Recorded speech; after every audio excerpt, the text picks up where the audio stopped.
Lee, I need that not to be turned down, please. I'm going to need it in a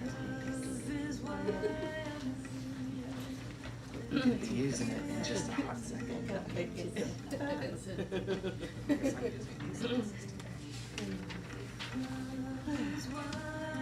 Hey, good morning, y'all. Good morning.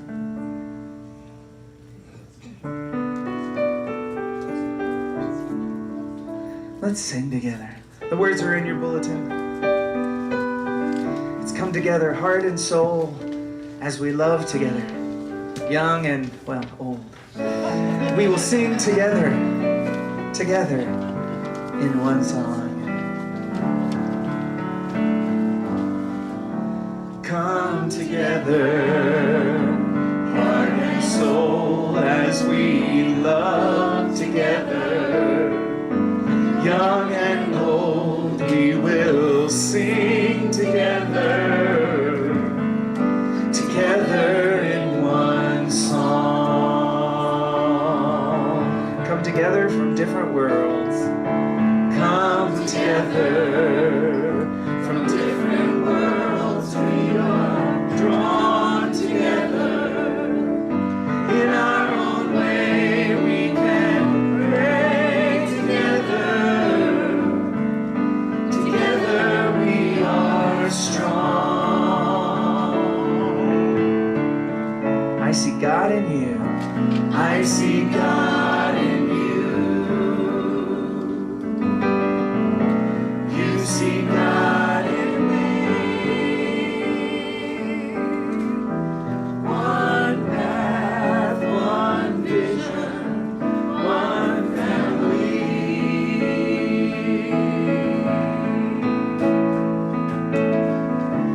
Come together, dreams and hands, we will join together to build a place we can grow together. Together we are home. I see God in you. I see God in you. You see God in me. One path, one vision, one family. Come together, heart and soul. Come together, heart and soul, as we love together. Young and old, we will sing together in one song. Together in one song.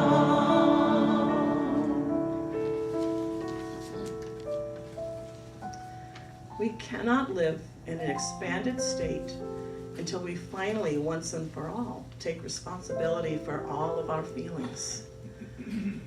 Much greater feelings are available right now if we give up contraction and open up to something more expanded. Right now, we can choose contracted state or light, love, and bliss. Contracted state or light, love, and bliss, over and over and over again, consciously or unconsciously. In each present new moment, we can make that choice. Do you want to live in a contracted state, or do you want to live in light, love, and bliss? The choice is yours right now and from one moment to the next. Not only that, this is basically the only power you have. You can live in your conditioned imagination, or you can live in the truth of the present moment. Light, love, and bliss. So let's repeat right now. I choose to live in light, love, and bliss. Right now, I choose to live in light, love, and bliss. Right now, I choose to live in light, love, and bliss. And one more. Right now, I choose to live in light, love, and bliss. And so it is. let's stand if you are willing and able, and let's sing together.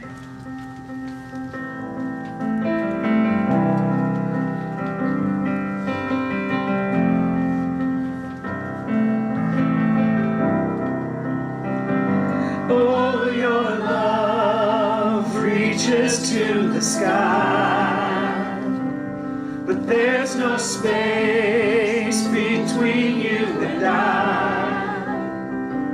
Wherever I go, I'm never alone. I'm waking up, I come alive. The past is gone, the future can wait. Oh my soul, what a beautiful day. What a beautiful day. I breathe you in, shout out your praise. Oh my soul, what a beautiful day. What a beautiful day.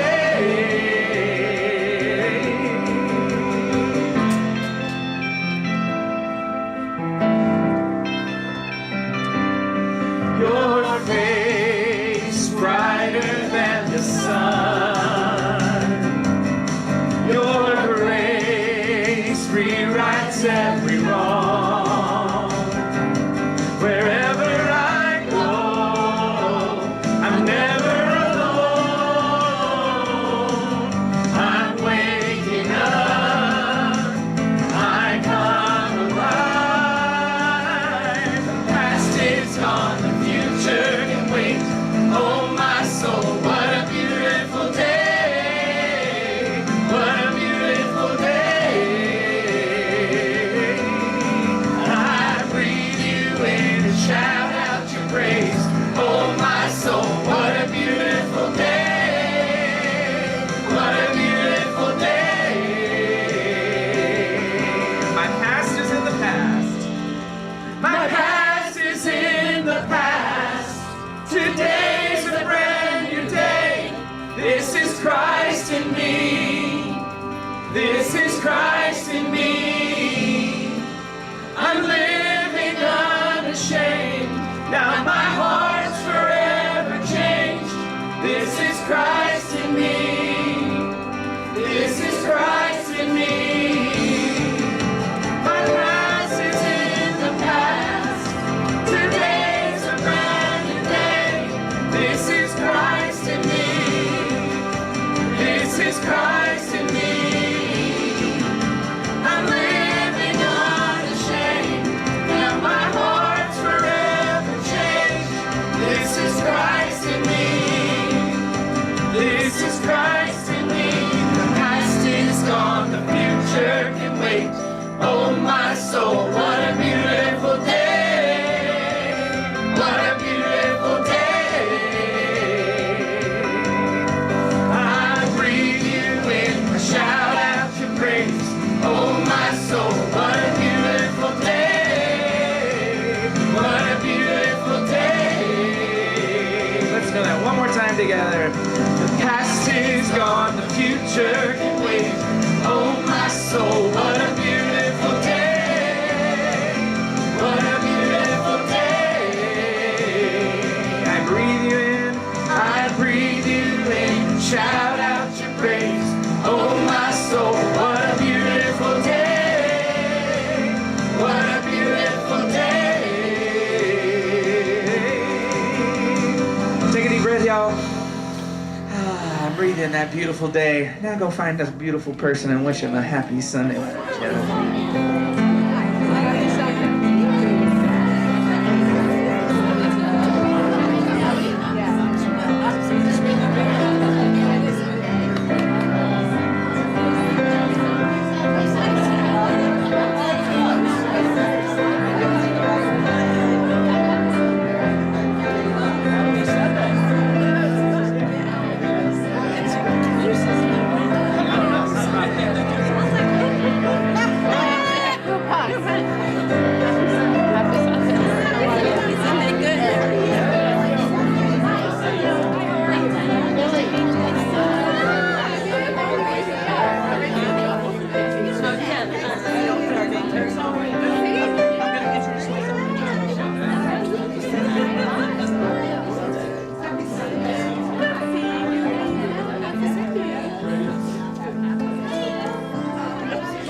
Happy Sunday.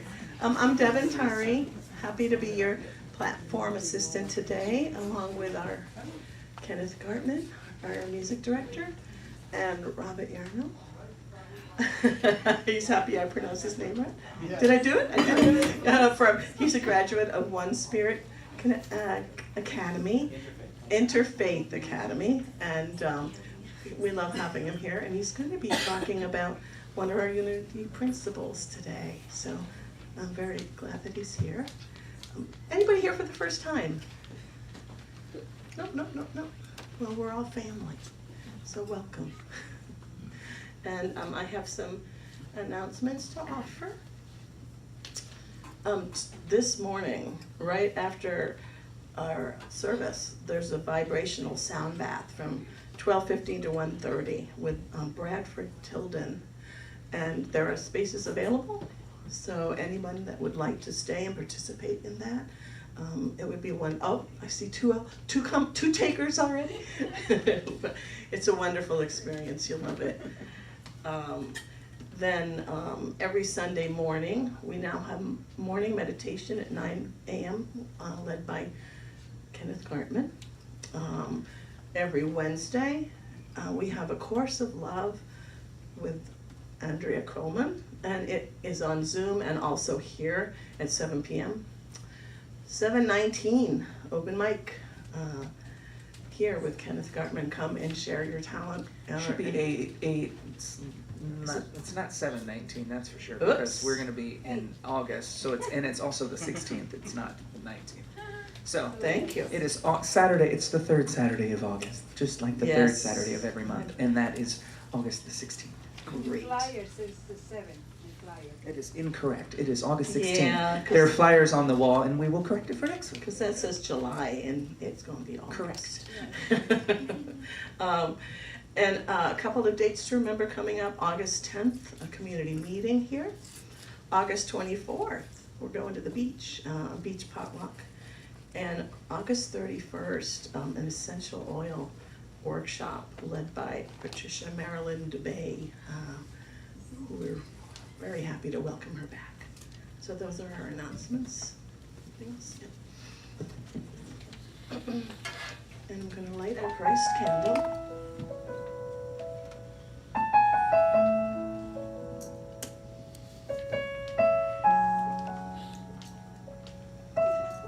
And in unity, we celebrate the Christ divinity that lies in all. As Jesus was not ever called the Christ when he was on earth, but the Christ was in him and he knew it. And we celebrate the Christ that's within us. So if you'd like to join me, you can say, the Christ in me is awake now.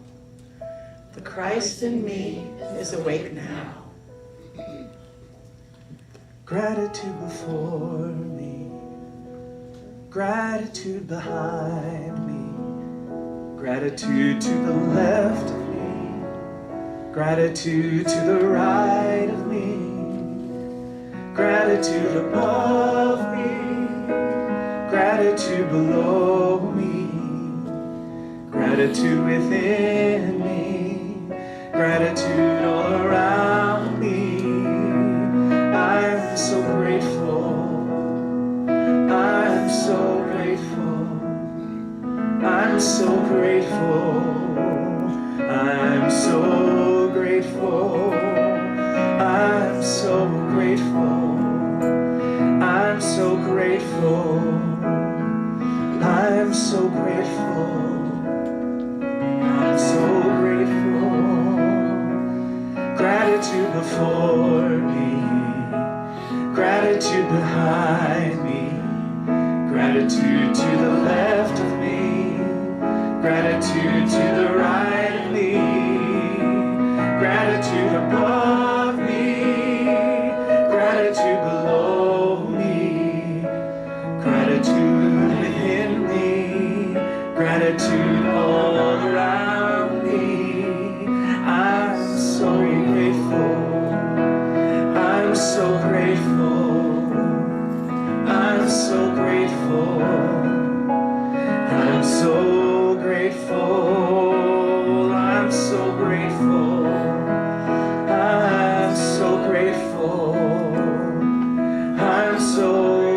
grateful. I'm so grateful. And I do want to mention one other thing that I forgot to say. Our lovely Michelle Krepak is our chaplain for today. Raise your hand so we can see you. And she'll be in the chapel after in the prayer room too. If anybody has a special prayer, she'll be here to pray with you. So I'm grateful for Michelle. And I'm also grateful that I had quite a week. I was, my mom was in the hospital, and for serious reasons, it was a difficult time. But what I am grateful for is the village that got created among my sisters. We're four together. One lives in Oregon, one lives in Maine, one lives in Massachusetts, and I live in Connecticut. But we all, even the Oregon sister, we all came together in support of my mom to help her through the crisis that was happening. And grateful to hear she's home now in her own apartment at 99 and with caregivers and doing well. So I'm so grateful for that. So who would like to share something that they're grateful for? The man over there.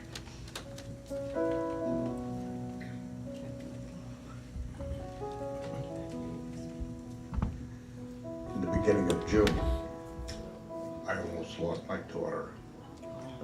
And yesterday, the family celebrated her 60th birthday, and I'm very grateful.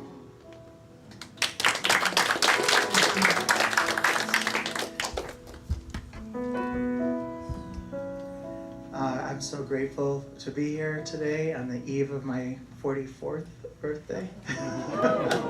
And to be able and blessed to have such an amazing spiritual guide and friend and partner here beside me and amongst you all. Thank you.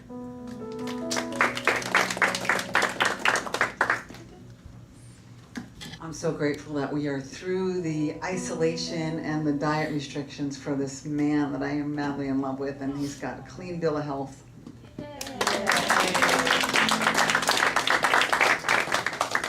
I'm grateful for the week I spent with my 9, almost 10-year-old granddaughter from Virginia, Alma. She's great. We had a big date night on Thursday night. I noticed a poster on the wall about a play that the local high school was doing called Pride and Prejudice before they go to Scotland and perform it. So we went to the local middle school. She had a beautiful dress on, and she won a raffle prize. I mean, it could have been a better night.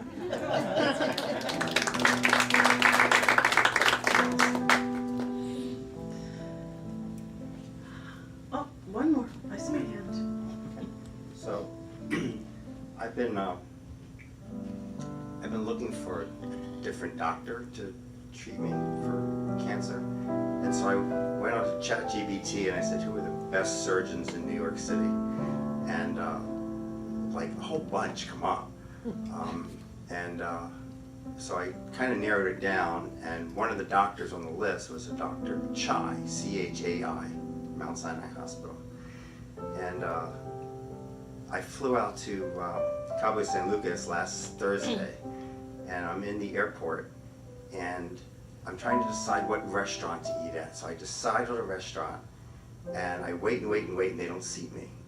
So I thought, okay, I'm not supposed to eat at this restaurant. So I found another one across the way. I went there, they sat me down, and at a particular table, and then within a couple minutes, a couple sat near me, literally like one table up, one table over, and there's a guy facing me, big guy, and he's wearing an open shirt, you can't miss him. And right in the middle of his chest, he's wearing a chai, you know, it's a Jewish symbol, and it's spelled C-H-A-I. And it was gaudy, and you could not miss it. And I'm literally on my computer waiting for my food, looking up all these different doctors, and I look up and see that, and it's like, there it is. So the universe wasn't just giving me a sign, it was screaming at me, it was yelling at me. And I have an appointment tomorrow, which was the first available. So I'm really grateful.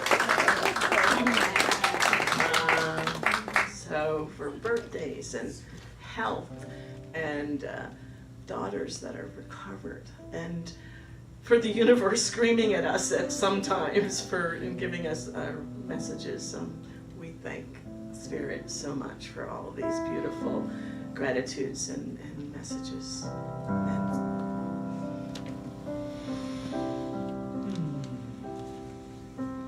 I take one breath to let go,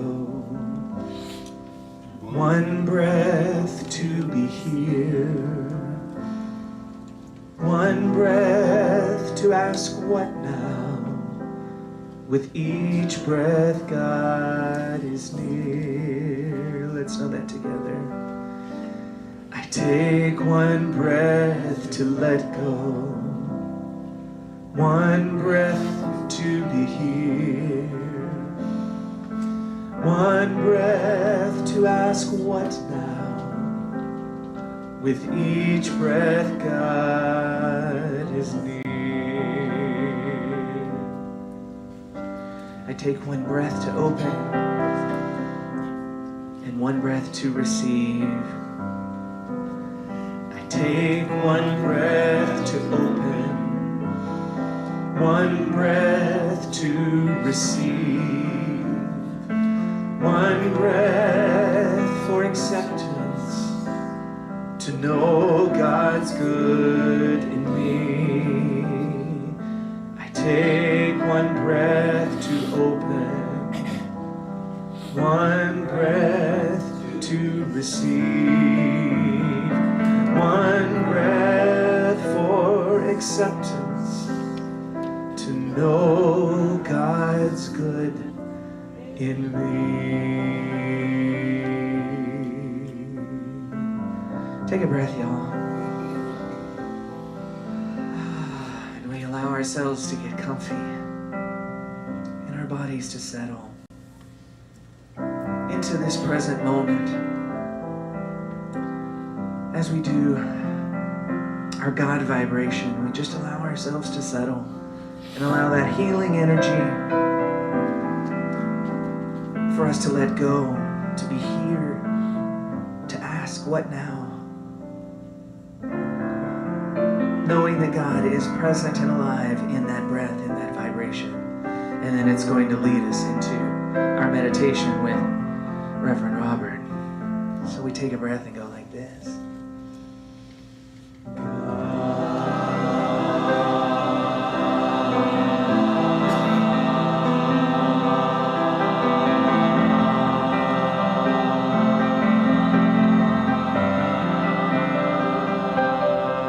Breathe and do it again, y'all.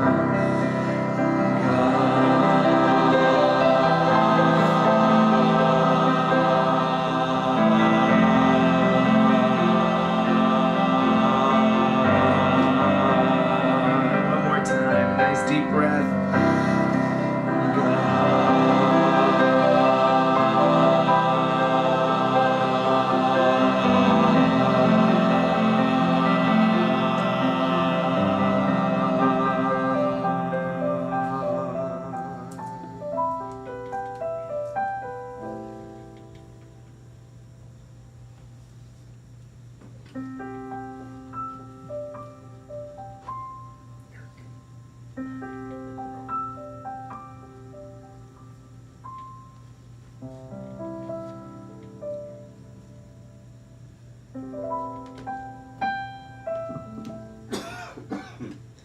So let's just stay in that vibrational space. We are a vibration of energy. And so as we say this word, God, in a vibration, it's a way to merge our truest physical essence beyond the physical, even with this word, this concept of God, the ultimate, the universe itself, which we say is good with a capital G. Breathe that in. The Big Bang is still happening as us, through us, with us. We are inseparable. We are one with that. And so before any concept of Garden of Eden or good or evil, we're just one. Oneness itself. And this meditation time is a time apart to remember our true essence, which is peace itself, love itself, balance itself. That is our true nature. Each breath is a chance to remember this consciously, to take in all the good, just release anything else, any illusion. And as we become comfortable in this state, as we practice remembering who and what we are, as we go through our day, there are moments of quiet, of peace. And when the thoughts come, they are naturally vibrating at a higher level. So we take care to pause. We take care of our body temple, our mind, our spirit, our body. And the thoughts that emerge are naturally more life-affirming, more loving of self and others. And we notice this. Any other thoughts that pass through, we simply nod our heads and allow them to keep moving, keeping our focus on life, love, the truth with which we align. And so for just a moment in the silence, we simply feel all of this beyond words, taking that pause of beauty.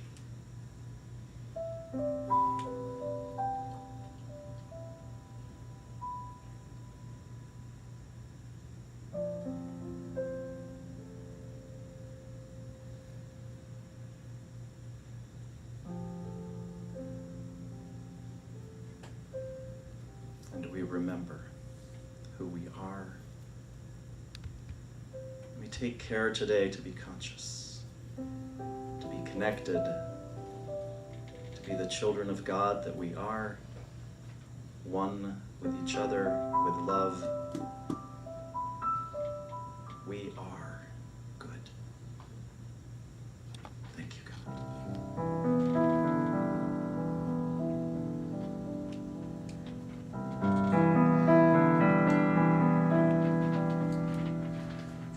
Careful the things you say, children will listen. Careful the things you do, children will see and learn. Children may not obey, but children will listen. Children will look to you for which way to turn, to learn what to be. Careful before you say, listen to me. Children will listen. Careful the wish you make. Wishes are children. Careful the path they take. Wishes come true, not free.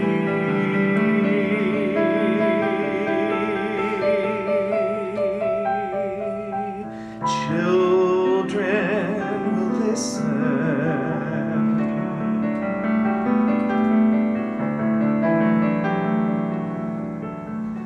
Careful the spell you cast, not just on children.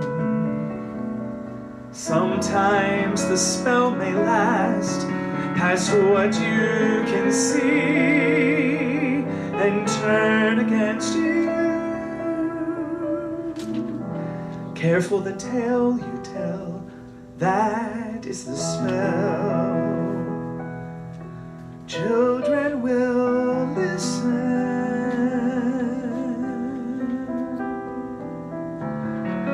Children will listen.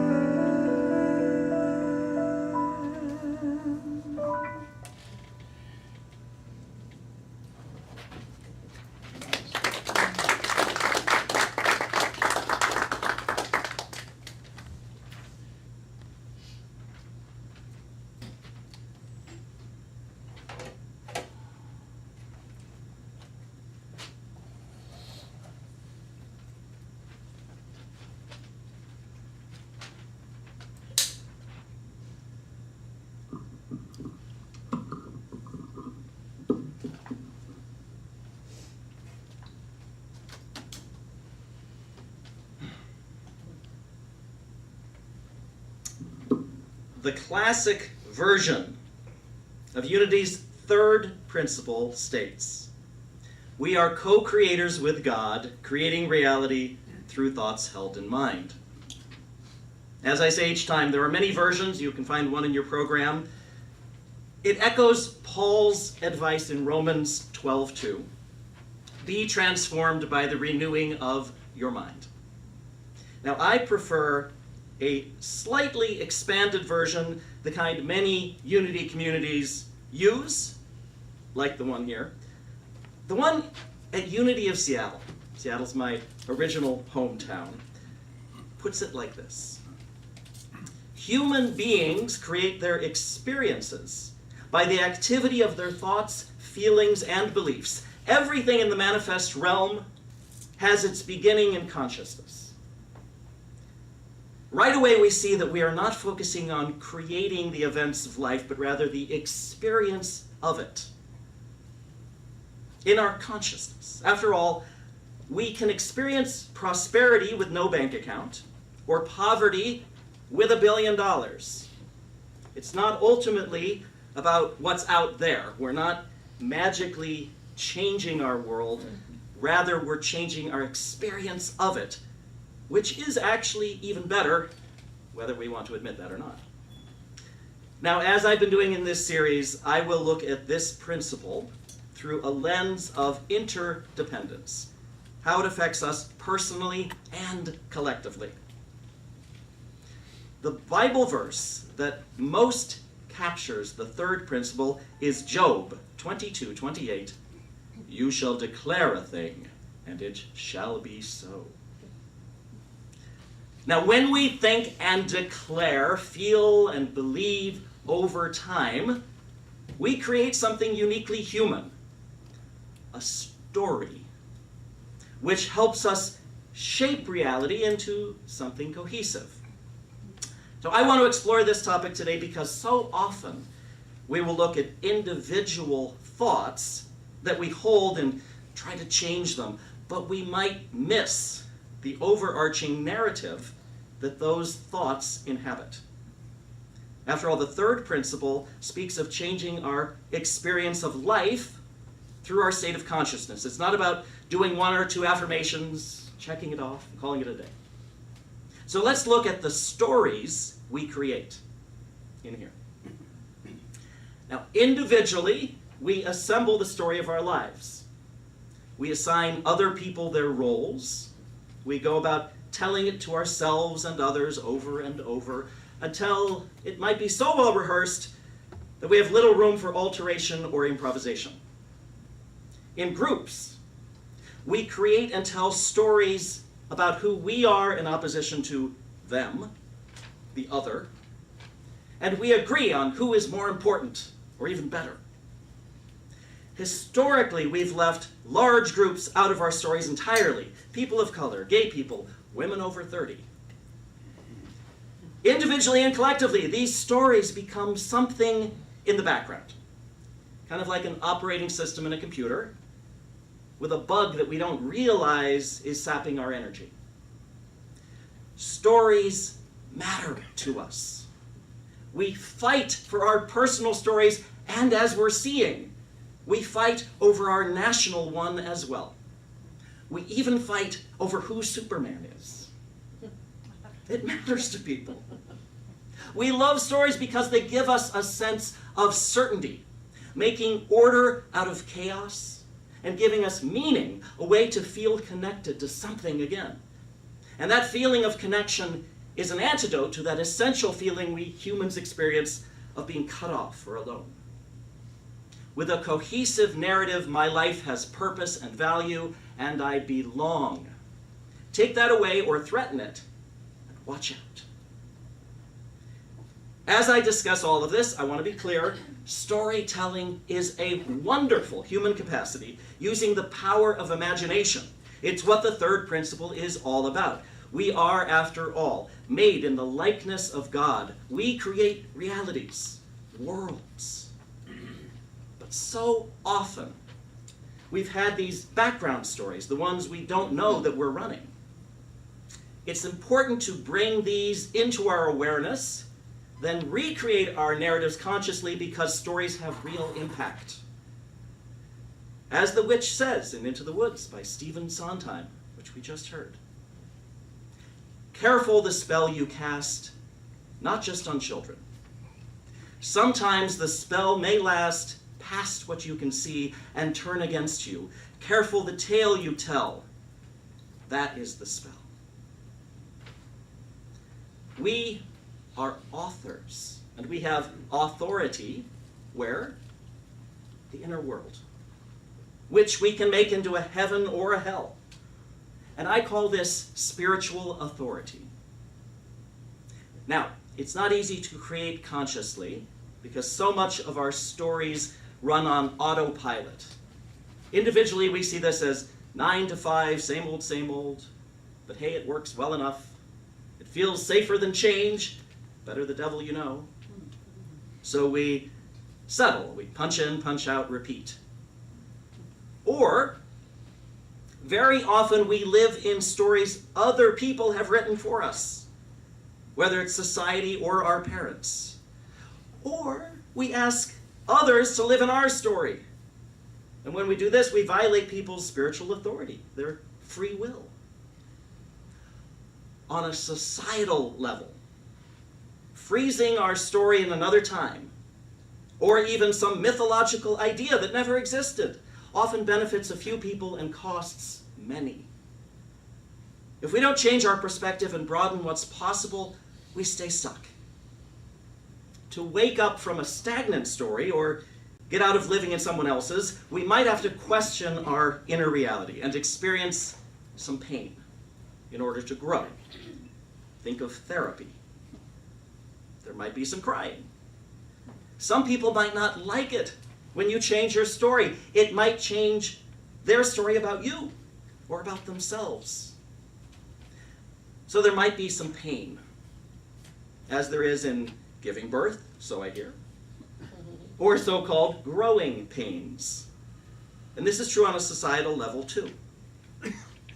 For example, author Resmaa Menakem says that dismantling racism, dismantling this false narrative of white people as somehow better or the norm, requires walking through our discomfort and processing our pain in a clean way. Not throwing it onto others, but owning and transforming the pain, the trauma, ourselves. It's not always easy, but it's healing, life-changing work that we can do, individually and collectively. Growth requires that we question our stories, or at least stay open to them being questioned, to see beyond whatever thought structure we're in, and then make a shift. Our story is like a consciousness infrastructure that we can rebuild, and there's no bipartisan deal necessary. But similar to Congress, we may need to talk to parts of ourselves that don't want to sign on to the new story. the new infrastructure underlying our lives.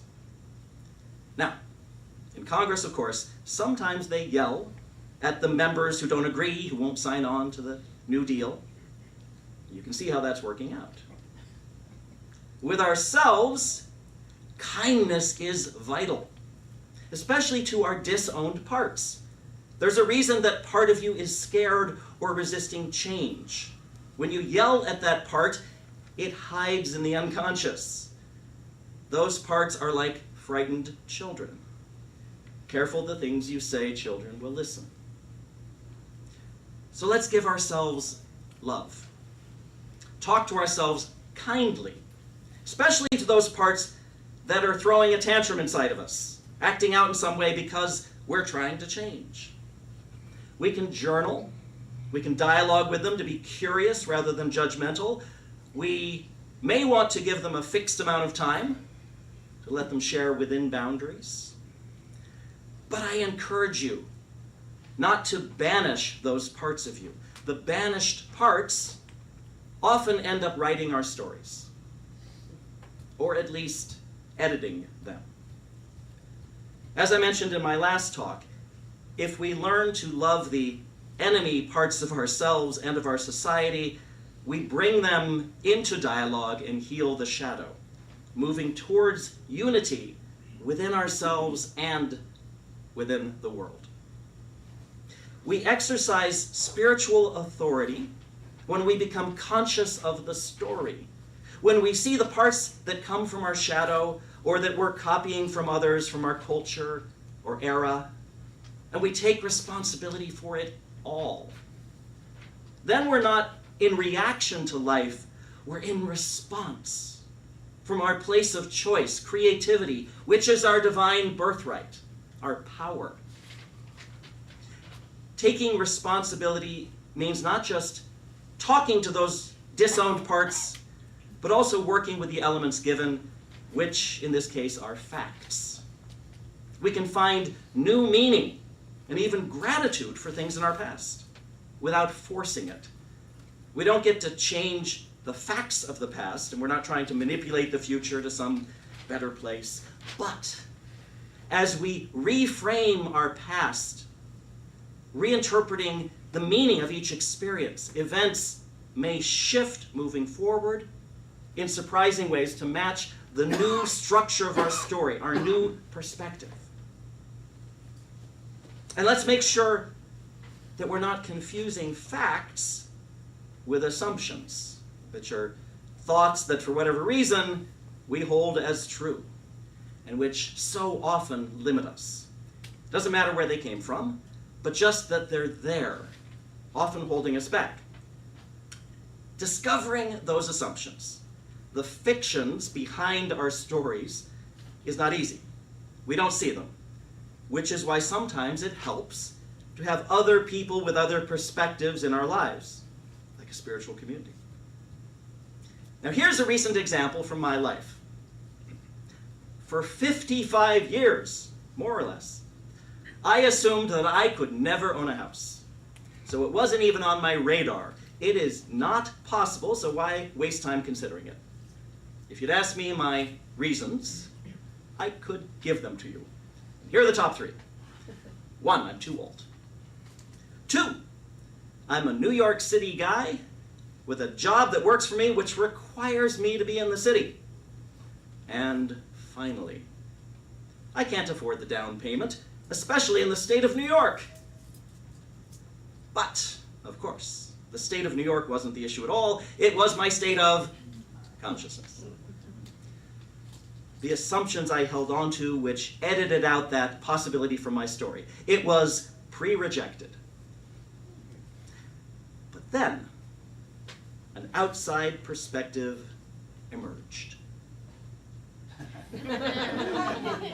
You see, my fiance Joseph was very eager for us to own a house outside of the city, and although I told him why it was not possible, he persisted. And one by one my assumptions fell. Because 1, you can get a mortgage at any age. 2, During COVID, I found out I could work from home anywhere, and I asked and they said they'd let me continue doing that as long as I wanted. And then 3.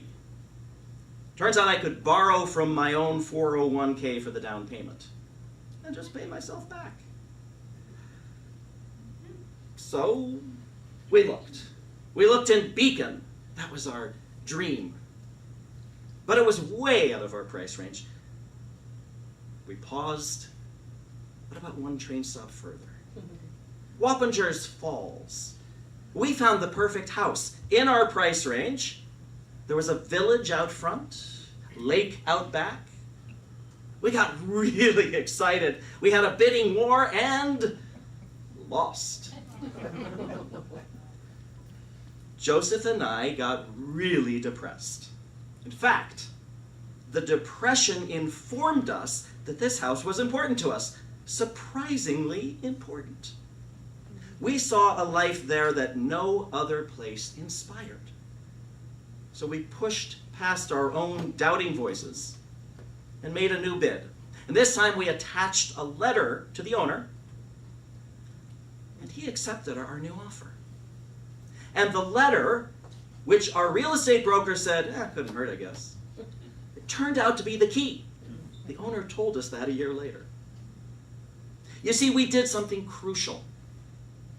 Doubting our own negative thoughts. Even doubting the real estate authority, our broker. And after many delays and plot twists, each one inviting doubt right back in, we persisted. And a few months later, we moved into that house that we live in today. Which means I guess I can own a house. Because I do. We do. Now, I am not guaranteeing a house if you follow these steps. Because each of us has an organic spiritual path. But there are some principles here that I hope will assist you in a practical way. First, I allowed possibility to take place. If I had shut it down, given up, I would have been the one declaring this house impossible. You shall declare a thing and it shall be so. The real estate broker said it's not possible. Another key, I think, is staying open to God's input, our co-author. If we have it all neatly and perfectly written, it has to be in Beacon. Then we may miss out on something more delightful and surprising. Our dream boards and affirmations get our minds going and moving in a direction, but they're not literal demands like ordering from Amazon. In my experience, I say what I like and want, and God, the universe, spirit, surprises me with something that riffs on that and perhaps takes it further, adds an element I didn't expect or know consciously that I even wanted, like the lake.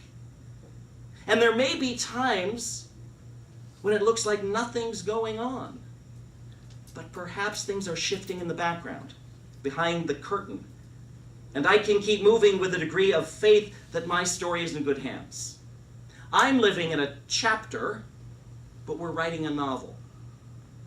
I don't know the whole picture yet. And I can enjoy the experience I'm having right now. Sometimes it's helpful, I think, to stop narrating the story, to consciously become more peaceful. Jesus, of course, did this all the time, removing himself from the world and going to that quiet place.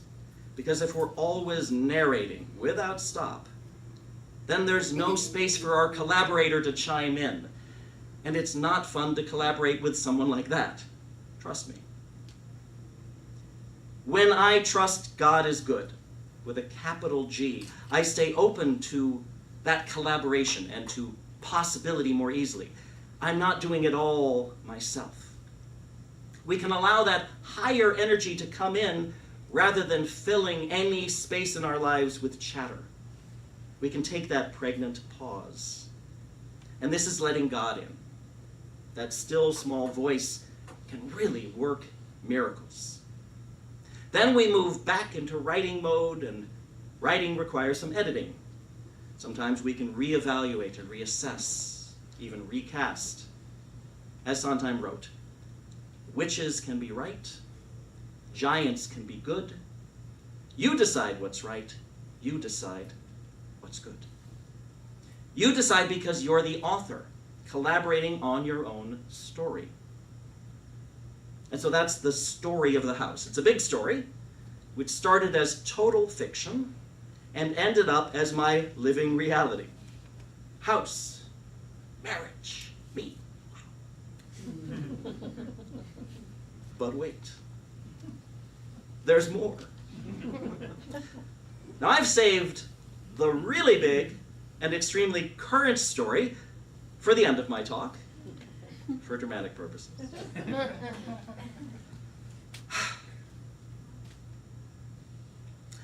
On June 27th, I received a medical diagnosis that shocked me right out of my orbit. It was a partial diagnosis, meaning more tests would be needed to see how serious this was, because it definitely did not feel funny. The tests would occur on July 7th and 11th, and then the doctor would reveal the big news to us on July 17th, just 3 days before I was supposed to talk here, which is the reason I rescheduled for today. Thank you, Teresa. You see, there was a chance that the doctor would look at my story and suggest that it was nearing its end.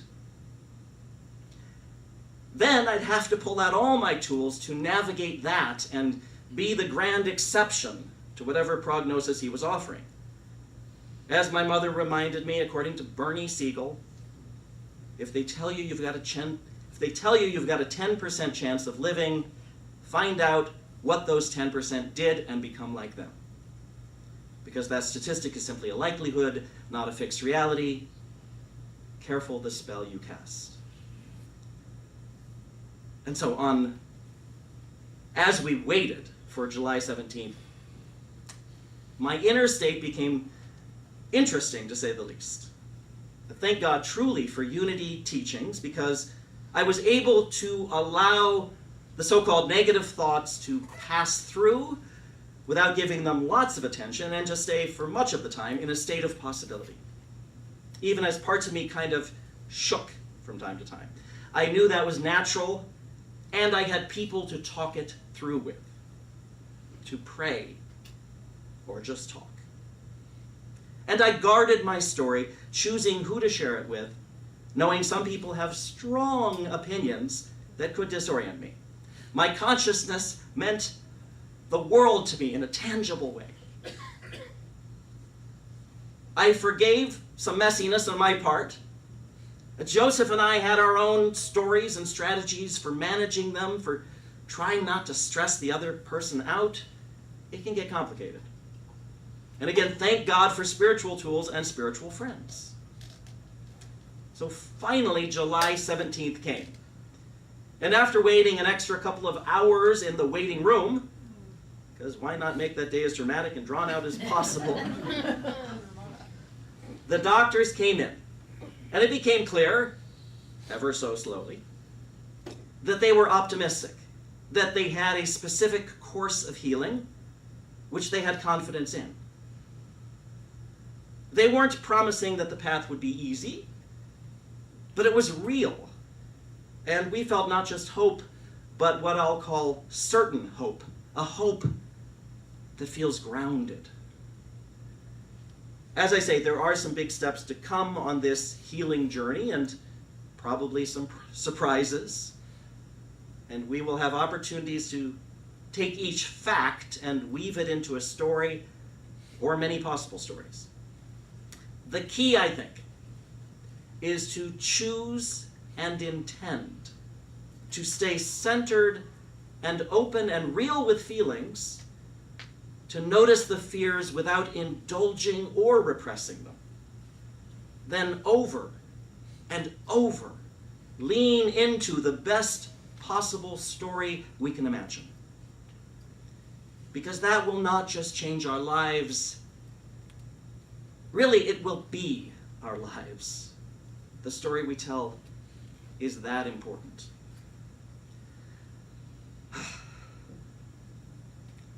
I opened today with a quote from Romans 12:2 by Paul. That same passage, according to the Passion Translation, reads, "Stop imitating the ideals and opinions of the culture around you, but be inwardly transformed by the Holy Spirit through a total reformation of how you think. This will empower you to discern God's will as you live a beautiful life." To facilitate that inner transformation, we have spiritual tools like prayer, meditation, affirmations, which I'll get into next time, getting specific on what these are and how we can use them in our daily life. That is principle 4. For now, please remember, you have spiritual authority as much as any king or queen, and a very well-connected collaborator, eager to help you here and now, always. You create the experience of your life in each moment and over time. So write your story consciously, compassionately, with joy and even zeal. Clear the page. Breathe. Create. It's an open book. Thank you.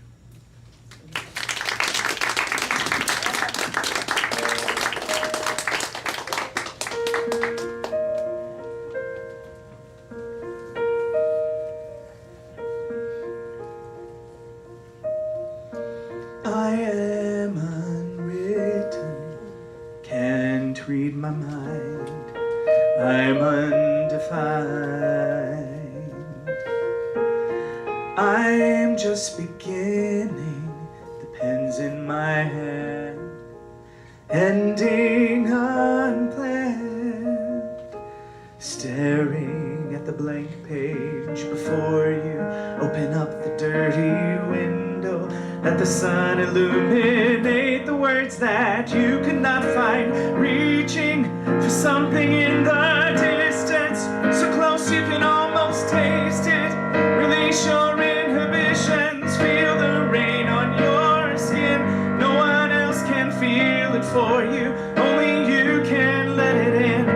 No one else can speak the words on your lips. Drench yourself in words unspoken, live your life with arms wide open. Today is where your book begins, the rest is still unwritten.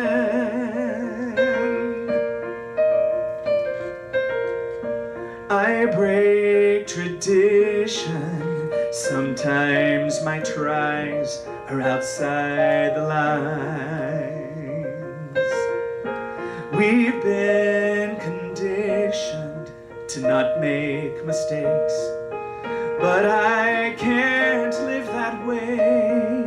Staring at the blank page before you, open up the dirty window, let the sun illuminate the words that you could not find, reaching for something in the distance, so close you can almost taste it.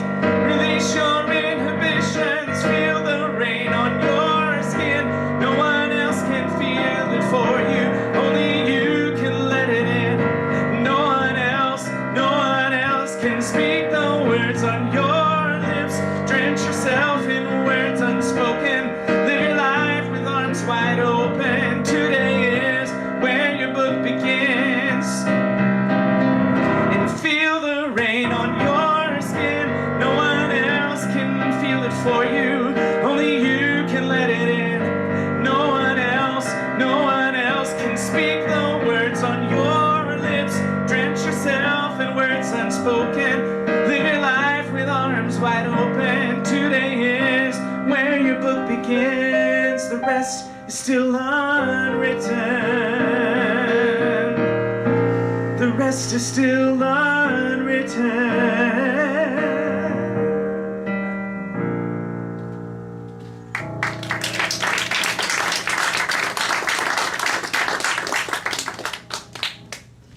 Thank you, Kenneth and Robert. And it's now time to bless this place from our own beings. So if you've received anything here, if it feels good and you like what you heard, what you saw, what you felt, it's time to give back. And there's many ways of giving. There's a QR code actually in your bulletin, so you can give in a modern way. Michelle's gonna hand a bag around so you can give monetarily if you prefer. And just know that through the law of reciprocity, what you give comes back to you manyfold. And we have a prayer for prosperity that we repeat. It's in your bulletin. If you'd like to recite it with me. Divine love flowing through me blesses and multiplies all that I have, all that I give, and all that I receive. Thank you, God. I'm thankful, so grateful. I am one in the spirit all around me. I'm thankful, so grateful. I trust in God. I'm thankful, so grateful. I am one in the spirit all around me. I'm thankful, so grateful. I trust in God. I'm thankful, so grateful. I am one in the spirit all around me. I'm thankful, so grateful. I trust in God. I trust in God. I trust in God.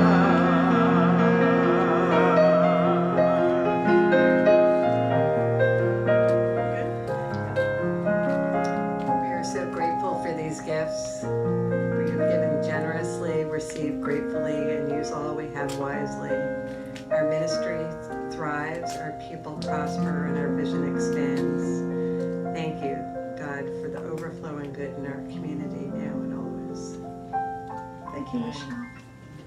And we do have thank yous to offer today to all that helped and contributed. First of all, to Reverend Yarnall. For a lovely talk, wonderful. And Kevin, always joyful noise. Our chaplain Michelle will be with you to prayer in the prayer room if you'd like to have an individual prayer after. And she's also our board member on duty, many hats. Our greeters were Brian and Gabe. And our hospitality person is Millie, and it is and Lee Catapati, who filled in for sound today. Our sound, and Steve back there, who brings our service out to the world. And Devin and Tori for being our platform. And it's July, the end of July. It's birthday Sunday. Who has a birthday? Come up, come up, come up. We have a blessing for. Come on up, Joseph. Come on up. So we have a special. Is it just you? You get a private blessing. Wait a minute, we bless you first. Hold on. So this is our unity blessing for birthdays. We bless you. No, We love We you. love you. Let me just tell you what it is first. It's we love you, we bless you, we appreciate you, and we behold the Christ as you. Now let's give it to him. Give it to them. We love you. We bless you. We appreciate you. And we behold the Christ as you. Happy birthday.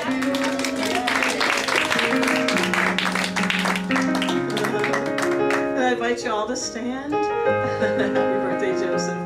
And we can repeat our closing prayer, which also is in the bulletin.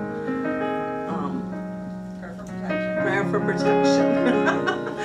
The light of God surrounds you. The love of God enfolds us. The power of God watches us. And the presence of God watches over us. Wherever we are, God is, and all is well. I am free, I am unlimited. There are no chains that bind me. I am free, I am unlimited.